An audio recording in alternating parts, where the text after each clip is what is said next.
정성농장 5년근 홍삼액입니다. 정성농장이군요. 그래요. 정성농장은 팟캐스트 방송에서 가장 유명한 상품 중에 하나입니다. 그렇죠. 유명한 이유는 당연히 품질에 있습니다. 그리고 품질에 비해서 정말 저렴한 가격도 한몫하는데요. 정성농장은 좋은 인삼을 직접 재배해서 소비자와 직거래하기 때문에 상품은 좋은데 가격은 합리적입니다. 정성농장의 대표 상품으로 5년근 홍삼액이 있습니다. 6년근 홍삼이 가장 좋은 것처럼 얘기들을 많이 합니다. 네. 그러나 홍삼은 연근에 따른 연식이라고도 하죠. 연근에 따른 효능 차이가 거의 없습니다. 따라서 정말요? 연근에 크게 신경 쓰지 말고 합리적인 소비를 고려한다면 정성농장의 5년근 홍삼액을 강력하게 추천합니다.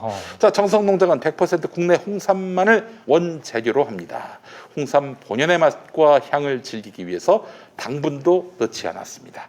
정성농장도 고객님께서 안심하고 드시라고 2개월마다 자가 품질 검사를 해서 고객님께 알려드리고 있습니다. 정성농장 홍삼액을 한 박스만 주문하셔도 무료 배송으로 받아보실 수 있어요. 60호 묶음을 사시면 11% 할인가로 더 저렴합니다. 합리적인 가격에 품질 좋은 홍삼액을 경험해 보시기 바랍니다. 5년근 홍삼액 90ml 30호는 42,750원, 5년근 홍삼액 90ml 60호 76,000원입니다. 여러분 많은 사랑 바라고요. 정성농장 사실 가격이 좀 상대적으로 쌉니다. 네. 그 이유는 뭐냐? 유명한 홍삼 브랜드 있죠? 네. 그거는 어마어마하게 광고를 때리지 않습니까? 네네. 그렇죠. 품질이 좋죠. 근데 광고도 하니까 가격이 올라갑니다. 그러나 품질은 좋은데 근데 광고를 잘 안 하니까 우리 같은 이런 민주 진보 팟캐스트 유튜브를 상대로 하니까 우리도 올려받아야겠어. 갑자기 이상한 결론으로. 얘기하다 보니까 현타가 오는 거야. 네. 자, 그래요. 많은 사랑 바라겠습니다. 어이구, 남현진 씨가 갔어요? 벌써 갔어요? 벌써 갔어요. 아이고 세상에. 누구한테 말씀하시는 거죠? 자, 없네, 없어. 어이구, 저 버스 탔네 벌써. 네. 그래요. 우리 이완배 기자가 저희 그 평화나무 필진인 건 아시죠? 네. 최근 아주 충격적인 칼럼을 냈어요. 저널리즘 최신호에서 어떤 말씀을 했는지를 제가 좀 한번 지금 소개를 하나 해드리겠습니다. 이가영 중앙일보 논설위원에 대해서 과거에 2019년 12월로 기억합니다. 그때 아주 정말 강도 높게 질타를 했어요. 이완배 기자하고 이가영 중앙일보 논설위원은 이제 90년대 초반에 운동권의 동지였다고 봐야 될 것 같아요. 제가 한번 칼럼을 읽어보겠습니다. 2019년이었나 김용민 브리핑에서 당시 중앙일보 법조팀장이던 이가영 기자에 대해서 언급한 일이 있었다. 이미 많이 알려졌지만은 새삼 이야기하자면 그는 화제를 몰고 다니는 수산업자, 가짜 수산업자죠. 가짜 수산업자라고 해서 전 붕어빵 장사인 줄 알았어요. 네. 그건 아니더만 보니까 수산업자 김모 씨로부터 금품을 제공받아 입건된 그 이가영 논설위원과 동일 인물이다. 이곳 칼럼에서도 한번 언급한 것 같은데 이가영은 학창 시절 나와 같은 운동권 그룹에서 활동했던 인물이었다. 그냥 운동권도 아니고 열혈 운동권이었다. 말도 잘하고 행동도 어찌나 열정적이었던지 당신은 그게 그렇게 기특해 보였다. 고백하자면 나도 그를 매우 아꼈다. 구체적인 내용은 안 나와 있지만 우리 이완배 기자의 후배쯤 되는 것 같습니다. 네. 아꼈다는 표현이 나오는 거 보니까. 그러면은 완배영님이 이제 90학번이니까 뭐 91학번 90년대 뭐 초반 이하 초반이네. 학번이다라고 봐야 네네. 되겠죠. 자, 그러다가 이제 중앙일보에 입사했는데 박근혜 키즈가 됐다느니 어쩌느니 하는 참혹한 이야기가 들렸다. 아니나 다를까 이후 그는 중앙일보 보수파의 최선봉에 서서 각종 난장을 부리는 일에 앞장섰다. 그러더니 이번에 사기꾼 수산업자에게 차량을 제공받은 혐의로 입건됐다는 것이다. 운동하다가 전향하는 인물이 부지기수고 이후의 삶이 눈뜨고 못 볼 정도인 자들이 어디 한둘이겠는가. 하지만 이렇게 수준 낮은 짓을 벌인 혐의로 구설에 오르는 자들은 많지 않다. 장하다, 가영아. 네가 전향자의 새 지평을 여는구나. 2년 전 내가 이가영에 관한 방송을 준비할 때 이런 일이 있었다. 나와 함께 운동을 했고 이가영에 대해서 좀 아는 인물들에게 취재차 전화를 했는데 그들 중 한 명과 이런 대화를 나눈 것이다. 가영이는 왜 뭐 쓰거나 방송하게? 이제 상대방이 그렇게 얘기했다는 거죠. 물어본 거죠. 이에 대해서 이완배 기자가 도저히 눈 뜨고 못 볼 지경이어서 라고 하니까 그 상대가 야 웬만하면 하지 마. 이완배 왜? 그 사람 걔 독하다. 한번 앙심 품으면은 절대 그냥 안 넘어가. 너한테 꼭 보복할 거야. 그러자 이완배 아니 그게 뭐가 무서워서? 넌 그게 무서워서 걔를 가만둔 거야? 그러니까 이제 상대가 무섭겠냐? 그런 게 아니고 똥이 무서워서 피하냐? 더러워서 피하지. 나는 이 말을 듣고 실로 많은 궁금증이 풀렸다. 사실 이전까지는 왜 아무도 그를 따끔하게 혼내지 않았는지 좀 궁금했던 터였다. 그런데 이유는 똥이 무서워서 피하냐 더러워서 피하지, 이 두 문장에 고스란히 담겨 있었다. 이가영은 자기를 건드리면 반드시 보복한다는 인식이 퍼진 것이다. 이가영이 자기를 건드리면 자기를 건드린 자에게 반드시 보복한다라는 인식이 퍼진 것이다.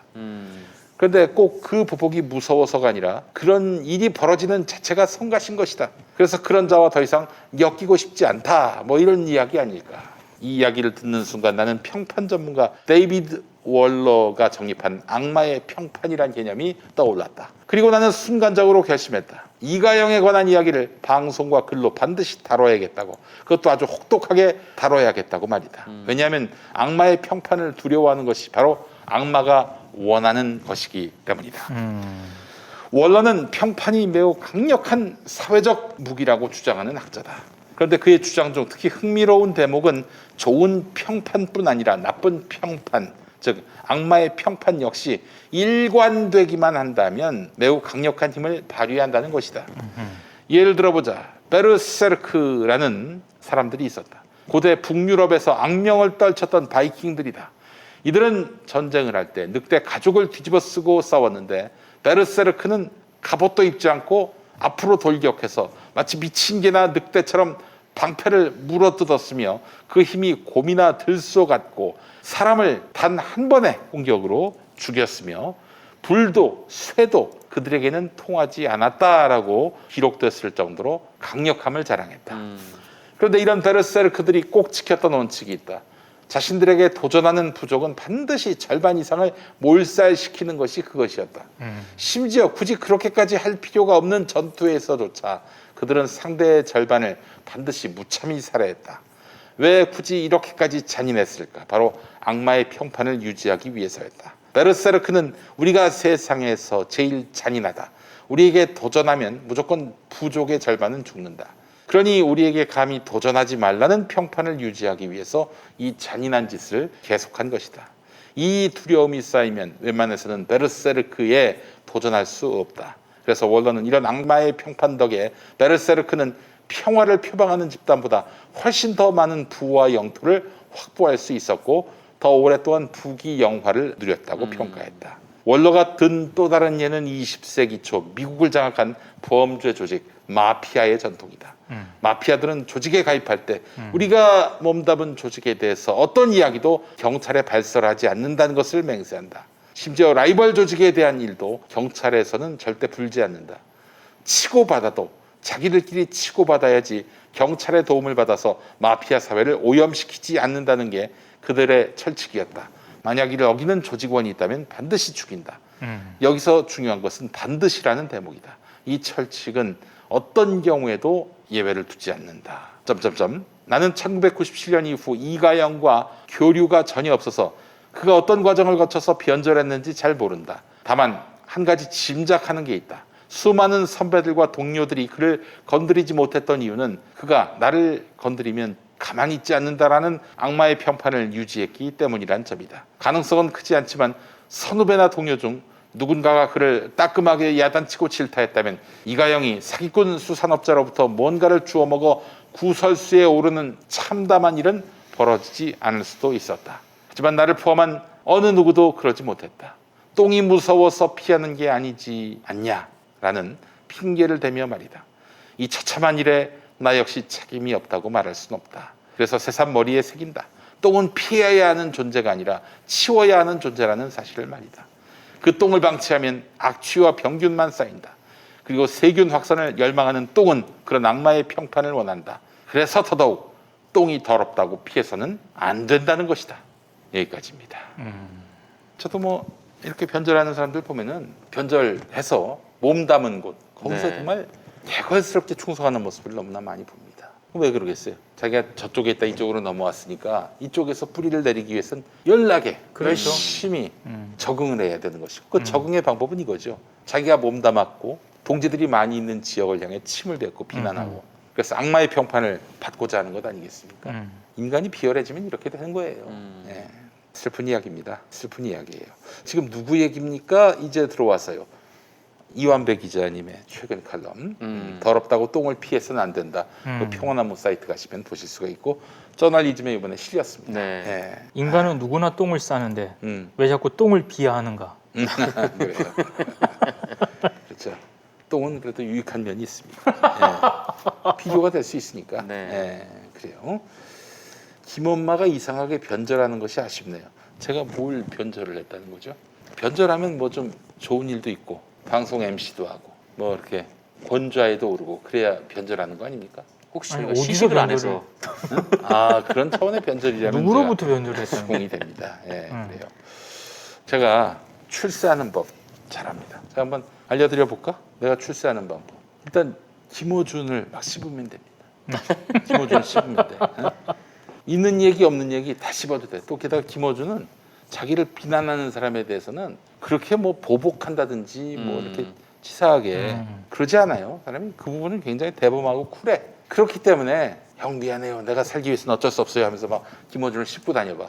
조선일보에 대문짝만하게 실리고 뭐 칼럼니스트 되고 TV조선 MC 되고 그러지 않겠어요? 네, 그게 바로 변절 아니겠습니까? 그런 변절이라면 내 이해가 되겠는데 김용민이가 무슨 변절을 했어? 이게 실속도 없는 변절도 있나? 실속이 있어야 변절을 하는 거지. 그렇죠. 안 그래요? 변절의 대가가 확실해야죠. 우리 정상근 기자님. 네, 어깨 소식을 두 개 들고 왔는데 일단 첫 번째는 그 네이버 관련돼서 좀 얘기를 해볼까 합니다. 네. 그 네이버 지금 뭐 뉴스 편집, 뭐 배열 이거를 두고 뭐 이런저런 얘기가 나온 거는 굉장히 좀 오래됐는데 근데 최근에 좀 네이버의 기사 편집 배열 같은 경우는 이제 알고리즘을 도입을 해서 하고 있다 이렇게 얘기를 한 상황이기 때문에 알고리즘. 그 이후부터는 지금 알고리즘에 대한 문제가 계속 제기가 되고 있는 그런 상황이죠. 음. 특히 이제 MBC 스트레이트 보도 이후에 이 알고리즘 문제가 더 가열이 됐는데 뭐 기억하시겠지만 이 스트레이트 보도 중요 내용을 좀 정리하면은 이 보수 언론 비중이 한 47% 정도 되고, 그러니까 네이버나 이 카카오예요. 그렇죠. 통신사가 한 20% 정도 되고, 그다음에 나머지 이제 뭐 중도지, 진보지, 뭐 전문지, 지상파 이걸 다 합쳐야 이제 20% 정도 된다. 뭐 그런 내용이었고. 뭐 이런 상황에서 네이버가 그동안 이제 뭐 우리는 이제 뉴스 편집을 하지 않는다. 뉴스 편집은 뭐 인공지능이 한다. 인공지능은 또 이용자 소비 패턴에 맞춰서 추천하기 때문에 뭐 아주 공정하다. 이런 말만 반복을 해왔기 때문에 이 MBC 스트레이트 보도는 인공지능이 편집을 해도 이 포털의 편향성이 좀 드러나고 있다는 거. 그리고 심지어 이제 진보 언론만 봐도 보수 언론을 추천해준다. 뭐 이런 사실들을 밝혀내기도 했고요. 그래서 포털 이용자 지금 불만이 폭주한 그런 상황이죠. 그래서 지금 포털이 뭐 아예 뉴스에서 손을 떼라 뭐 이런 요구도 있고 너네들도 이제 뭐 징벌적 손해배상 대상이 돼야 된다 뭐 이런 지적들도 있고 또 이제 알고리즘을 공개하라 이런 법안이 발의가 되기도 했어요. 근데 김남국 의원이 발의를 했는데 이게 좀 분위기가 심상치 않으니까 네이버가 입장을 밝혔습니다. 이거 관련해서 그 얘기를 좀 드리려고 하는데요.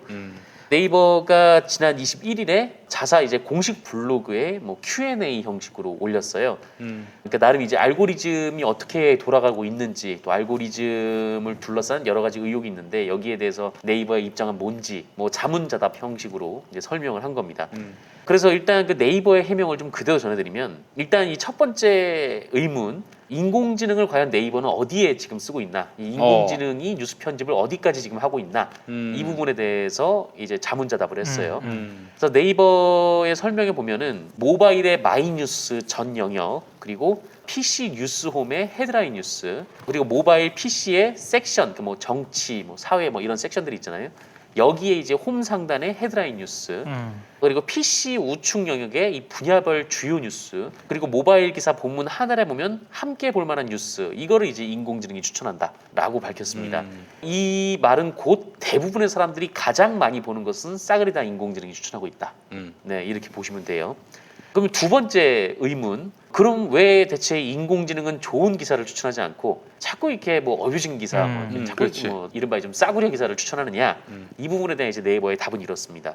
일단 이제 인공지능은 사용자가 어떻게 반응하는지를 기반해서 추천하기 때문에 한마디로 얘기하면은 이제 많이 보면 추천한다. 그러니까 PV가 높으면 추천한다라는 거예요. 이 말은 곧 이제 뭐 연예인 인스타 같은 거 퍼오면 기사들이 이제 추천이 잘 된다 뭐 그런 의미기도 하죠. 그리고 사용자가 과거에 클릭한 기사와 연관성이 높으면 추천될 수 있고 또 여러 언론사가 함께 다루는 주제는 사회적 관심사가 크다고 가정해서 추천을 한다. 이렇게 알고리즘을 설명을 했습니다. 그러니까 이 말을 좀 요약하면 무슨 말이냐면 동네방네 다 어뷰징하는 주제는 추천될 가능성이 높다라는 거예요. 그러니까 이 말은 또다시 얘기해서 이 좋은 기사를 네이버 인공지능은 추천할 수 없다라는 의미가 되기도 합니다. 그러네. 그러니까 PV가 높고 그렇죠. 여러 언론에서 다루는 주제 음. 그리고 뭐 그런 것들, 그러니까 사람들이 많이 보는 것들 그런 것들을 추천하면 결국 이제 어뷰징 기사들이 추천될 수밖에 없는 거고 네. 네이버 인공지능은 이걸 가릴 수가 없다라는 건데 음. 그 점은 네이버도 인정을 하고 있어요. 이 블로그 Q&A를 보면 기획 심층 기사는 주로 단일한 언론사가 각각 다른 내용으로 작성해서 송고하고 전체 기사 전송량 대비 비중이 매우 적기 때문에 뉴스 클러스터에 포함될 가능성이 상대적으로 낮다. 이렇게 얘기를 합니다. 그러니까 뭐 기획 보도, 탐사 보도 이런 거는 거기만 쓰고 그러니까 단독 기사고 그리고 수가 워낙 적기 때문에 사람들한테 추천될 가능성이 낮다라는 거죠. 그러니까 한마디로 자기들도 언론 생태계를 자기들이 이렇게 엉망으로 만들고 있다는 거를 알고 있다라는 말이 되기도 하죠. 그렇죠. 그러니까 이 부분은 뭐 앞으로 보완을 하겠다라는 게 네이버 입장인데 사실 그 얘기도 좀 웃긴 게 이 얘기가 나온 지가 언젠데 네, 이제 와서 이거를 보완을 하겠다라는 건지도 잘 모르겠고요. 아니 그래서 인공지능 그런 문제가 제기될 때마다 그래서 인공지능에 맡겨왔다고 네. 계속 그렇게 변명을 해왔는데 그렇게 변명을 근데 해왔었는데 지금 그 얘기는 뭐냐면 그것도 본인들이 그렇게 해왔는데 문제가 있다는 걸 알고 있다는 거잖아요. 네, 본인들도 다 알고 있다는 얘기가 그거는 뭐 에디터 추천을 하든지 뭐든지 보완책은 얼마든지 할 수 있는데 그거 안 하고 있거든요 지금. 네, 뭐 전혀 안 하고 있고 그리고 이 세 번째 질문이 아마 많은 분들이 관심을 갖고 있는 주제일 것 같은데 인공지능이 특정 정치 성향을 선호한다. 네, 이런 의문이 있었죠. 그러니까 이건 어떤가에 대한 질문에 답을 했는데 네이버가 이렇게 얘기를 합니다. 알고리즘 자체에는 기사 및 사용자의 정치 성향을 특정짓거나 구분하는 부분이 전혀 없다. 그러니까 이 네이버의 알고리즘은 어떤 기사를 정치적 성향으로 판별할 수가 없다라는 얘기인 거예요. 그러면서 이제 무슨 얘기를 하냐면 이 생산자인 언론사는 사건이 발생하는 타이밍에 맞춰서 기사를 작성하여 더 많은 사용자가 클릭하도록 만들 수 있고 그리고 사용자는 특정 언론사를 구독하고 해당 언론사의 편집판에 자주 방문하여 더 많은 기사를 읽을 수 있다. 그러니까 이런 생산자와 사용자의 행동은 모두 추천 데이터와 로그에 남게 되고 추천의 재료로서 영향을 미친다 이런 얘기인데 이게 무슨 말이냐면 그러니까 속보 경쟁, 그러니까 빨리 기사를 쓰는 매체를 소비자들이 먼저 보겠죠. 그렇죠. 기사가 빠르게 올라오는 기사일수록 뭐 좋아요나 이제 PV 수가 많이 늘 테고 그러면 이제 그 기사가 추천이 된다. 그렇게 해서 사람들이 그 매체에 자주 오가게 되면은 그 매체가 앞으로도 많이 추천이 된다라는 거죠. 그러니까 이걸 또 다시 한번 말을 살짝 바꿔봐서 그러니까 보수 언론이 어뷰징을 겁나게 하는데 너네도 자연스럽게 그 기사를 접하고 있을 거 아니냐. 그러니까 그 언론을 지금 많이 봤을 거 아니냐. 너네도 알게 모르게. 그러니까 이렇게 얘기를 하는 겁니다. 너네가 알고 모르게 이 보수 언론들의 어뷰징 기사를 많이 봤을 테니까 알고리즘은 너네가 이걸 많이 봤다고 생각하고 그 언론사의 기사를 이제 추천을 하게 된다. 뭐 이제 너무 단순화시키면 좀 그런 의미가 되는 거죠. 근데 이 얘기는 물론 그런 점이 있습니다. 그러니까 어뷰징을 겁나하는 매체들이 대체로 보수 언론인 건 맞아요. 맞아요. 네, 진보 언론은 어뷰징을 아예 안 하는데 기사량도 걔네들이 많고. 네, 훨씬 많죠. 그리고 또 아무리 뭐 의식적으로 뉴스를 뭐 한겨레나 미디어로만 보겠다 이런 생각을 가지고 있는 분이라고 해도 보통 그런 분들은 그냥 홈페이지 가서 보죠. 맞아요. 네, 홈페이지 가서 보고 포털에서 일부러 한겨레 검색해서 그 기사만 찾아보진 않지 않습니까? 그러니까 대체로 포털에서 제공하는 뉴스 편집 내용을 보고 거기에 맞춰서 이제 포털이 알고리즘을 구성을 해서 다시 보내준다라는 건데, 그러니까 네이버 얘네 표현대로 하면은 이런 추천 결과는 결국 이제 생산자와 사용자의 상호작용 이렇게 지금 요약을 할 수가 있는 거죠. 네. 하지만 이제 스트레이트 보도에서 나왔던 진보 언론만 봤는데 이제 보수 언론만 추천하는 건 요거는 좀 설명이 안 되는 부분이 있고, 만약에 이제 네이버가 설명하는 게 맞다고 해도 그렇다고 해도 이게 포털의 책임이 없어지는 건 아닙니다. 이게 왜 그러냐면, 그러니까 보수 언론이 어뷰징을 하고 그렇게 해서 사람들이 노출이 되고 그래서 사람들이 자연스럽게 보수 언론을 봤기 때문에 보수 언론의 기사가 계속 추천이 된다.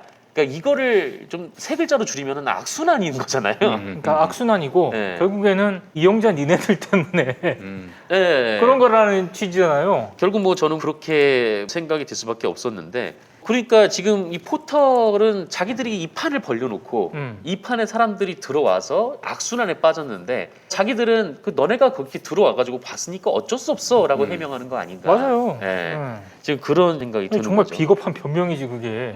그러니까 네이버가 지금 뭐 알고리즘 공개 요구에 대해서 뭐 나름의 설명을 하긴 했지만, 근데 이걸로 좀 의문이 해소될 가능성은 뭐 전혀 없는 것 같고 지금 오히려 논란만 커진 그런 상황이 아닌가 싶은데, 뭐 네이버나 카카오 입장에서야 뉴스를 만드는 건 언론인데 일인데 왜 우리한테 일어나 뭐 그런 생각을 할지도 모르겠는데 근데 사실 언론사 홈페이지가 마음에 드는 분들은 뭐 거기 가고 마음에 안 드는 분들은 거기 안 가고 뭐 그럴 수 있잖아요. 근데 포털은 좀 다르니까요 성격이. 근데 포털은 일종의 좀 공유지인데 이 공유지에서 자기들이 기사들을 막 다 끌어와가지고 자기네 판에서 이 독자들을 기사를 보게 한 다음에 여기에 대해서 좀 그렇게 무책임한 식의 대응을 하는 게 이게 과연 괜찮은 건가라는 생각이 한편에서 좀 들기도 하더라고요. 그러니까 이제 뉴스량이 많으면은 자기가 원치 않아도 그 뉴스를 볼 수밖에 없게 되겠네요. 그쵸. 포털에서 자꾸 보여주니까. 네. 그러니까 지금 포털에서의 싸움이 그러니까 기본적으로 이제 기울어진 운동장인 거죠. 대체로 우리나라의 보수 언론이 굉장히 진보 언론에 비해서 압도적으로 많긴 하지만 그렇다고 해서 이 포털 자체에서도 그런 비율이 그대로 반영이 되면은 뭐 우리나라 사람들의 정치 성향 조사를 하면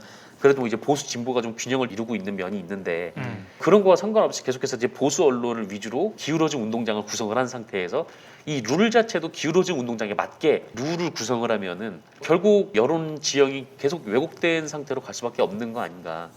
포털이 좀 굉장히 예전부터 그랬지만 이번 설명도 굉장히 좀 무책임하고 사실은 네. 약간 다른 얘기긴 한데 외신 같은 경우에 기사에 댓글이 막 달리잖아요. 네. 근데 우리 같은 경우에 그냥 댓글 단체로 방치를 하잖아요.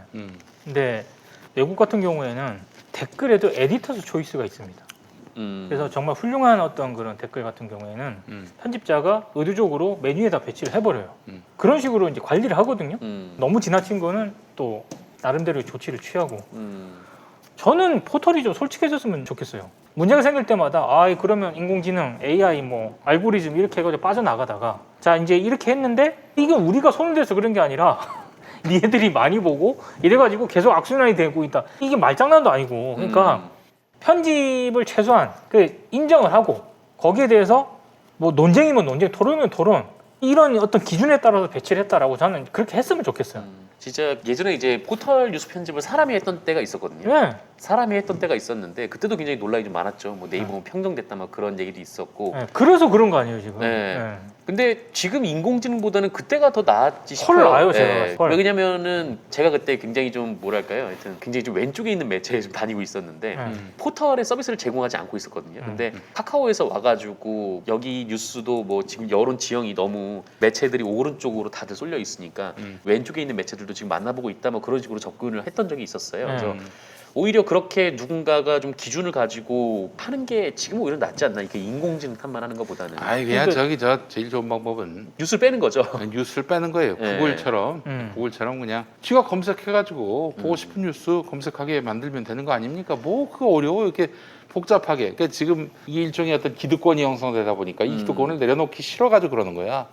계속 어떤 문제가 발생하고 정권마다 네이버에게 부담이 되고 위협이 된다면 아마 법을 만들어서 포털은 뉴스 편집 못하게 만들고 아예 검색만 할 수 있게끔 키워드를 넣어서 뉴스를 찾아갈 수 있게끔만 해줘야 된다. 뭐 이런 식으로 법을 만들면 아마 포털들도 나쁘지 않을 거예요. 좋아할 거예요. 아마 언론사들도 좋아할 걸. 근데 이 그렇죠. 질서를 깬다는 게 두려우니까 누군가가 총대 메고 새로운 질서를 만드는 게 제일 좋은 방법이 아닐까 싶어요. 언론사들은 반대할 겁니다. 왜요?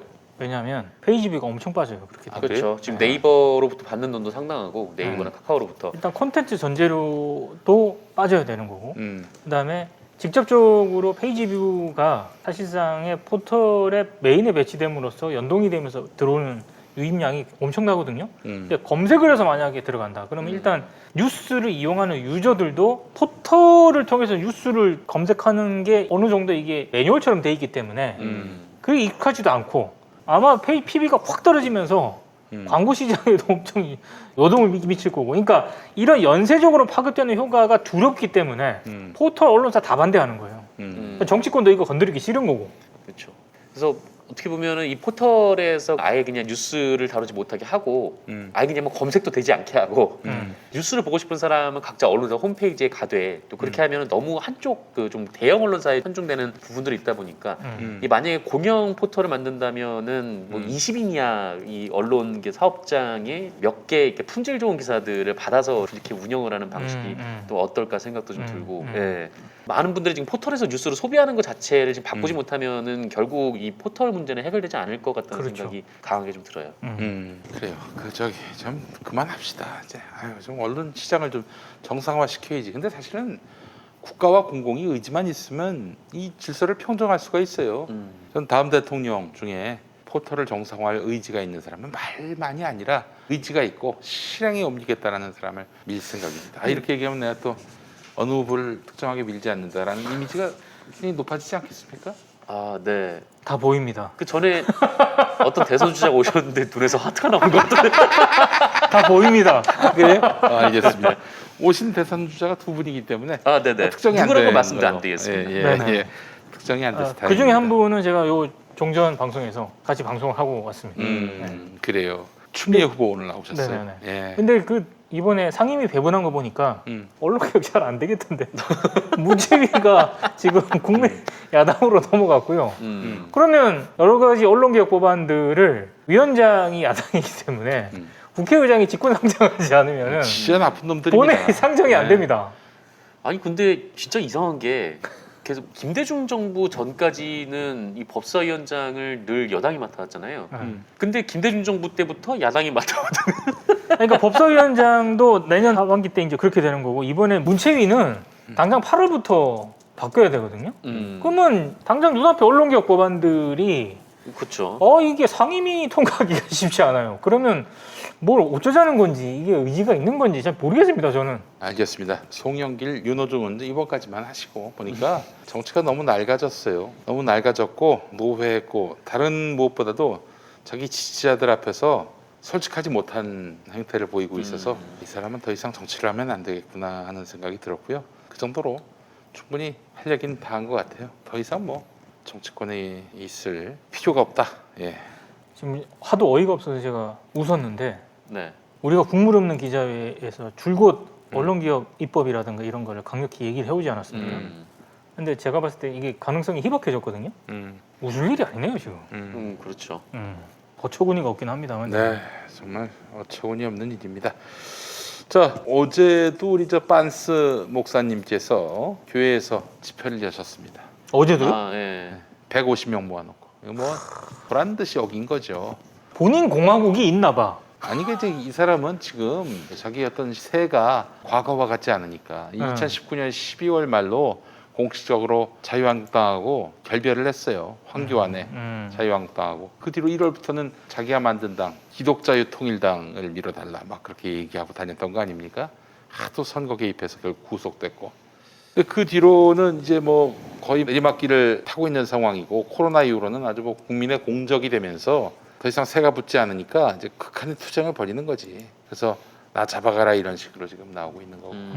평화나무가 지난주에 그래서 금요일에 고발을 했습니다. 너무 얄짤이 없어서 이거 저 피해가기 힘들 거예요. 아무리 지금이 만약 윤석열 시대라도 불가능한 일일 겁니다. 근데 윤석열도 아니고 법의 심판을 받을 수밖에 없는데 제가 고발했더니 우리 빤스 목사님이 저를 또 두고 한 말씀 하셨어요. 아, 그래? 진짜요? 예, 이런 것도 참아주지 않으시는 우리 빤스 목사님 아니십니까? 예, 뭐라고 얘기했냐면은 당신 죽어서 천국 못 가 이런 말을 했습니다.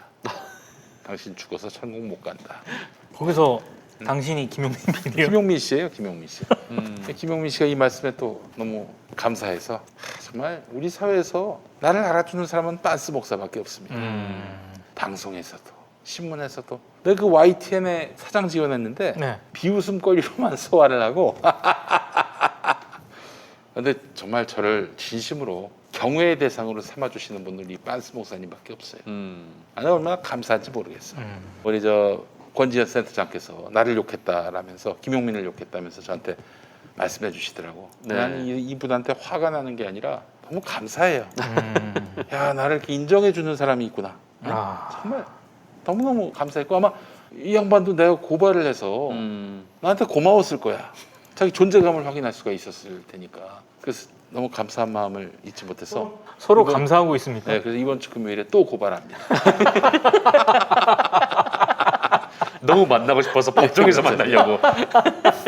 목사님, 다음 주에 우리 저 예배 시간에 김용민 개새끼라고 해도 내가 그건 고발하지 않겠습니다. 네. 네요. 난 방역법은 지키셔야지. 이게 무슨 뭐 그렇죠. 본인을 위한 것이기도 하거니와 또 거기 모인 분들 무슨 피해입니까? 이 위기 상황에서 구원을 해야 목자 아닙니까? 진정한 목자 아니에요. 그래서 하여튼 뭐 우리 전광훈 목사 이번 주 금요일에 또 그 더운 날에 종암경찰서 앞에 가가지고 또 아이고야. 고발을 합니다. 여러분 그래 우리 미모치조님 말씀처럼 서로 존재를 확인하는 악어와 악어새의 관계라고 해야 될까? 그것을 악어새의 관계. 예, 뭐 그렇게 돼버렸습니다. 예. 아 그래요. MBC 사태도 그렇고 요즘에 좀 더위를 먹었나 하여튼 우리 미디어계가 여러 가지로 참 위기에 놓여 있는 것 같습니다. 야 옛날에는 뭐 해외 국뽕 하면은 바로 스포츠 아니었어요? 네, 네, 이런 또 우리나라가 이제 약소국일 때는 스포츠에서 강대국을 누를 때마다 얼마나 정말 도파민이 막 샘솟습니까? 네. 그렇죠. 근데 요즘에는 뭐 우리가 이기는 게 중요한 게 아니라 얼마나 멋있게 이기느냐, 맞아요. 지더라도 얼마나 멋있게 네. 지느냐. 또 약소국이 우리를 이겼을 때 또 박수를 쳐줄 줄 아는 맞아요. 네네. 이런 아량 같은 거. 네. 아 참 우리나라가 선진국임을 다시 한번 확인하게 되는데. 스포츠 강국에 속해요 우리. 음. 그래서 거기에 맞는 위상 어떤 그런 중계, 언론 보도 이런 것도 같이 가야 되는데 여기 아직까지는 조금 기대에 미치지 못하고 있고 이번 네. MBC 같은 경우에는 의외로 사고를 쳐가지고 참 그렇습니다. 예. 네. 오늘 그 대천해 수욕장 피서객 연합뉴스 사진. 네. 이게 저 뭐 옛날 사진인 것 같다. 그래서 옛날 사진일까 봤는데 마스크를 쓰시더라고. 보니까요 사진에 보니까 이 여름에 마스크를 썼다는 건 뭐 작년 올해 상황 아니겠어요? 그렇겠죠. 그쵸. 네. 그런데 하여간 뭐 누리꾼들이 지금 대천해 수욕장이 텅텅 비어 있는데 네. 사람 없다고 또 사람들이 많이 몰려 있는 사진이 올라왔어요. 오늘 사진이라면서 봤더니 이제 그게 아니라 25일 상황, 어제 상황이 아니라 그제 상황이었다는 거예요. 그 날짜만 좀 틀렸을. 네. 아니 어쨌든 뭐 최근 사진이긴 한데 기자들이 정말 조금이라도 틀리면 안 되겠습니다. 그럼요. 네. 예. 근데 바로바로 이제 올라옵니다. 거기에 상응하게 우리 기자들이 기사를 올리기 전에 마지막 검수를 안 하는 것 같아요. 뭐 우리 평원나무도 사실은 좀 그런 부분에 있어서는 좀 부끄러운 면이 없지 않아 있는데 좀 맞춤법 틀린 거. 우리는 뭐 내용이 틀린 건 거의 없어요. 예. 맞춤법이 틀린. 그래서 네. 서로 상호 크로스 체크를 좀 해서 교열 교정까지 봐야 되는데 뭐 그럴 여력이나 이게 또 인력이 없어서 좀 어려운 점이 있는데. 오자하고 맞춤법은 꼭 나오더라고요. 그러니까 제일 좋은 방법은 일단 한번 다 써놓고 네. 아래 한글에서 F8 맞아요. F8 누르면은 처음부터 맞춤법 이게 사죠. 맞춤법을 맞춰줘요. 그래서 오타가 거의 한 80%는 잡혀요 거기서. 그걸 꼭 한번 해보라고 얘기는 했었는데 그래도 나오더라고. 나와 그래도 나오지 나와요. 오늘 아침에 보니까 어떤 매체더라 김소연 변호사 아시죠? 네, 네네. 김소연 그 변호사. 민주당이었다가 저기 국민의힘 요즘 갔다가 아주 광폭 행보를 하시던데. 오늘 또 저기 누구야 이준석 대표에 대해서 그거는 입에 비용신이라고 옮기기가 그랬나? 좀. 뭐 하여튼 예. 정말 뭐 좀 그런 욕까지 했어요. 그런 거 그걸 또 이준석이 대꾸 안 써대는 하지. 또 언론이나. 아유. 네. 근데 이 제목이 말이죠. 김소연이라고 해야 돼. 김소영. 이름도 틀렸어요. 김소영이 누군가 했어. 그거는 좀.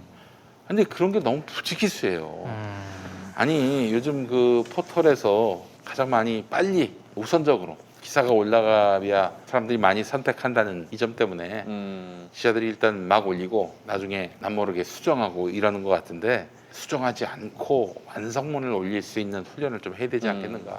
언론사들끼리 좀 그렇게 상호간의 어떤 그런 근데 그게 잘 안 되는 것 같아요.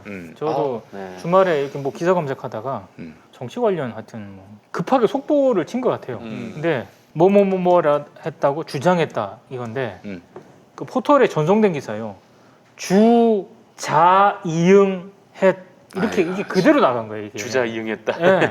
그러니까 나가고 나서 내가 한동안 계속 바로 이제 그걸 몇 번이나 클릭을 했는데도 안 고쳐지고 있더라고. 그러니까 한 번 쏘면 끝이라는 얘기인 건지. 그 참 그런 거는 진짜 아니지 않습니까? 예. 그래요. 아휴 참. 야 윤석열 후원금 첫날 20억 모금.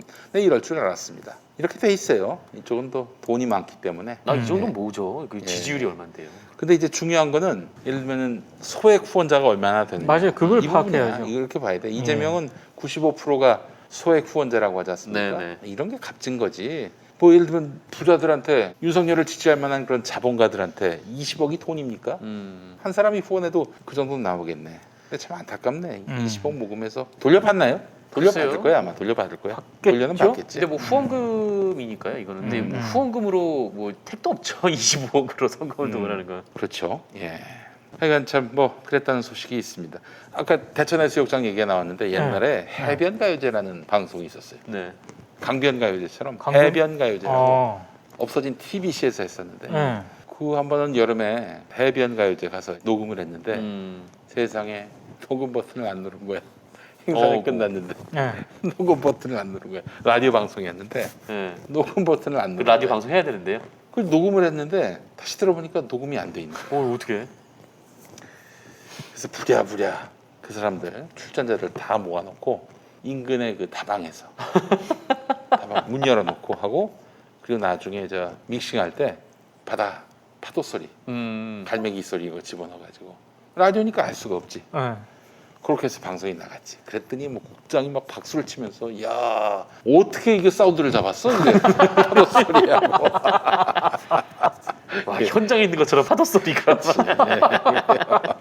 근데 이게 사실 컨테스트 아니에요. 컨테스트인데 네. 다시 처음부터 이미 결과는 다 나와 있는 거고 예 그랬던 일들이 생각이 납니다. 참 방송 사고 정말 아는 거 많지 않습니까? 네. 근데 요즘 같았으면 이미 다 다 막 난리가 났을 텐데 그때는 뭐 SNS가 있긴 했나 뭐가 있긴. 그렇죠. 예. 자 그래요 오늘만 마무리하겠습니다. 방송 시청해주신 여러분 감사하고 다음 주에 또 뵙도록 네네. 하겠습니다. 수고 많이 하셨고 국물 없는 기자회 마칩니다. 감사합니다. 고맙습니다. 네. 고생하셨습니다. 네. 기